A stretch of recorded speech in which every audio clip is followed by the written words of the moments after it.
राधे राधे भक्तों, जय श्री श्याम। तो सभी माताओं बहनों के लिए यह खास बात है, क्योंकि अभी का दृश्य ऐसा देखने में लगता है कि अपने पत्नी अपने पति को सम्मान नहीं करती। घर में क्लेश बना रहता है, परेशानी बना रहता है। केवल एक पत्नी को शांति नहीं रहने का कारण घर में अलक्ष्मी का वास हो जाता है, घर में अशांति बना रहता है। कोई भी दिन शांति नहीं रहता है। तो महाराज यह बात ध्यानपूर्वक सुने, हमेशा पति पत्नी में प्रेम बनाए रखें। यदि लक्ष्मी माता लक्ष्मी को आगमन करवाना है तो हमेशा पति पत्नी में अपना प्रेम बनाए रखें और भगवान श्री कृष्ण और माता लक्ष्मी या माता राधे रानी का एक विग्रह घर में स्थापित करें। और समझ जाइए, शाम सुबह उनको आप एक टाइम बना लीजिए, शाम सुबह जोत धूप दिखाएं उसको।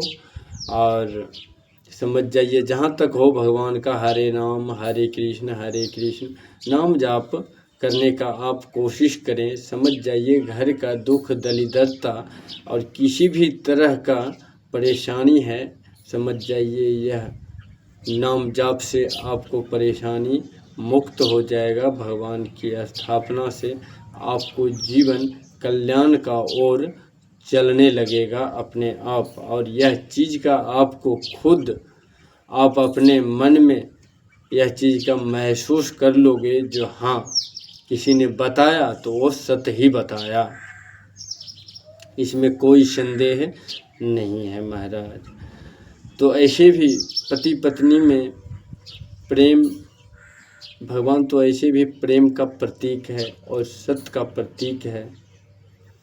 तो जहाँ प्रेम है वहाँ भगवान है।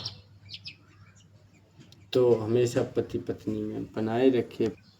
आप यदि सामान्य दृष्टि से भी देखेंगे, चाहे हाथ में कितना हो महंगे कंगन पहन लो, और पाँव में कितना हो कीमती चांदी का या सोने का पायल, और गले में कितना हो बड़ा हीरे का मोती लगा लो, परंतु यदि आपको सुहागन यदि पति आपको पास नहीं है तो समझ जाइए वह आप चाहे कितना हो पाँव में पायल और हाथ में कलाई और गले में हीरे का हार पहन लो, यदि पति नहीं है तो आपको सभी अभागन ही कहेगा, आपको सभी अभागन ही कहेगा।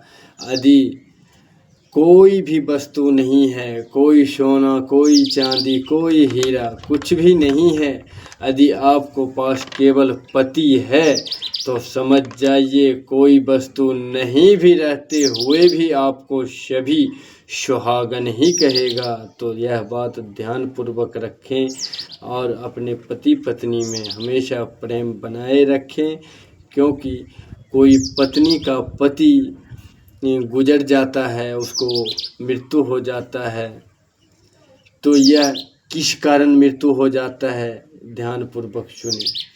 जो पत्नी अपने पति को मान सम्मान नहीं करती, अपमान करती है, वह पत्नी बहुत ही जल्दी विधवा हो जाती है, क्योंकि उसके पास मान सम्मान करने के लिए, उसकी जीवन स्वर्ग बनाने के लिए ही पति दिया गया है। और भगवान ने सभी को अच्छा अवसर देते हैं, परंतु जो ऐसे अच्छा अवसर नहीं निभाते हैं, उस अवसर का अनुसार नहीं चल पाते हैं, उचित मार्गदर्शन उसे नहीं होता है, तो समझ जाइए उसका वो अभागन है, क्योंकि उसके आगे जो संपत्ति है उसका सम्मान करना उसने सीखा ही नहीं। जब उसका पति मृत्यु का प्राप्त हो जाता है तो वही प्राणी, वही स्त्री बहुत रोती है, चीखती है, चिल्लाती है, हाय मेरा पति, हाय मेरा पति। परंतु देखो कैसा भ्रमपना है। यदि आप अपने पति को मान सम्मान नहीं कर रहे हैं, हमेशा अपमानित करते हैं, गाली गलौज करते हैं, तो समझ जाइए आप अभागन है और आपको पति जितने ही आप अपमानित कीजिएगा उतने ही आपकी पति की आयु कम होते जाएगी। और आपको समझ जाइए, रो रो नरक से कोई नहीं हटा सकता, क्योंकि पति परमेश्वर का स्वरूप होता है।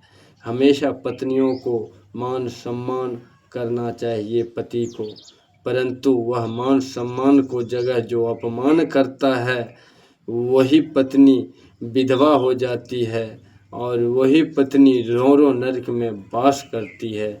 इसमें कोई संदेह नहीं है। तो हमेशा अपने अपने मान सम्मान बनाए रखें पति और पत्नी को, और हर तरह का, जिसको पति पत्नी में प्रेम है उसको हर तरह का सुख है, सुविधा है, कोई दुख नहीं, कोई दरिद्रता नहीं, इसमें कोई संदेह नहीं है। परंतु हम लोग मानव तन में आए हैं महाराज, केवल एक उद्देश्य है। वह उद्देश्य क्या है? केवल भगवान का प्राप्ति। तो समझ जाइए, प्रेम बनाए रखिए परिवारों में, परंतु भगवान हमेशा दिल में बसाए रखें, क्योंकि आपको केवल उद्देश्य है मानव तन में आना, केवल उद्देश्य है आपको भगवान को प्राप्ति। यदि आप यहाँ का भगवान का बनाया हुआ यह संसारी वस्तु में यदि आप लिपट गए तो समझ जाइए आप अपना जीवन का मेन लक्ष्य समझ ही नहीं पाए। तो इसमें कोई संदेह न करें महाराज, हमेशा प्रभु की प्रति प्रेम हमेशा बनाए रखें और प्रभु का आत्मा में बसाने का कृपा करें, ताकि जीवन आपको कल्याण का ओर जा सके। यदि आप यह मानव तन में भगवान को प्राप्ति नहीं करें तो समझ जाइए 84 लाख योनियों में आप चक्कर काटेंगे।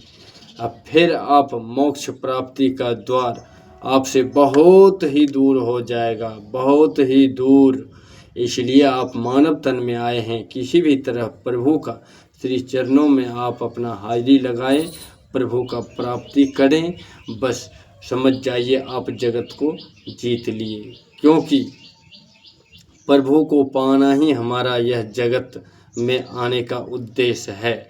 तो प्रेम से बोल दीजिए ना, वृंदावन बिहारी लाल की जय हो। राधे कृष्णा।